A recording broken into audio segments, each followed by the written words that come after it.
Aujourd'hui, les nouvelles technologies ont changé à peu près tous les éléments de notre vie au quotidien. Notre façon de travailler, notre façon d'avoir des loisirs, notre façon de vivre, notre façon d'acheter. Aujourd'hui, la question se pose de savoir quelle est la place de l'outil numérique dans notre démocratie. Je crois qu'il y a plusieurs éléments à prendre en compte. Le premier, c'est que bien sûr, les réseaux sociaux ont permis un foisonnement de l'échange, de l'idée. Il y a beaucoup de forums citoyens qui naissent, notamment la plateforme Dire, qui permet à chacun de proposer son idée citoyenne et de trouver les plus belles idées citoyennes. Donc chacun y va de son initiative numérique, et c'est très bien, c'est un foisonnement positif. Mais ce n'est pas suffisant. Il me semble qu'aujourd'hui, la démocratie doit intégrer l'outil numérique pour rentrer dans un modèle plus en continu de l'évaluation, du dialogue avec le citoyen.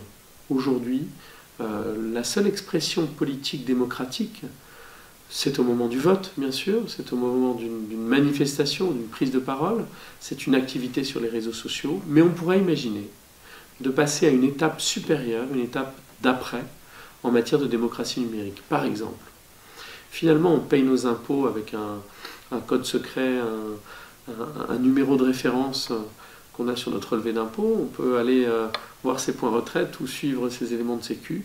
Eh bien, on pourrait imaginer une identification de chaque citoyen, comme on l'a déjà, et que cette voix du citoyen, cette voix numérique, puisse s'exprimer dans des consultations, certes sans avis impératif, pour des avis consultatifs, mais qui permettraient à un maire à l'échelle de sa commune, à une communauté de communes à l'échelle de son territoire, à un département, à une région, à un pays, de tester des idées, de susciter le débat.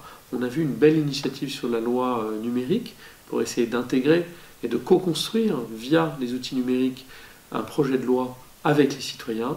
Je pense que maintenant il est temps, de façon non anonyme, à visage découvert, ça c'est un point fondamental, la démocratie se vit à visage découvert, la démocratie numérique aussi, donc avec un identifiant, avec un référent, avec sa voix de citoyen, de pouvoir être intégré à des consultations organisées par les élus, organisées par les collectivités, organisées par le gouvernement, organisées par l'ensemble des acteurs publics, pour pouvoir imaginer une façon de garder le pouls de l'opinion beaucoup plus proche, plutôt que d'attendre les réactions brutales de l'opinion lorsqu'on est en rupture, comme on peut l'avoir, comme on l'a eu au cours récemment de différents projets de loi.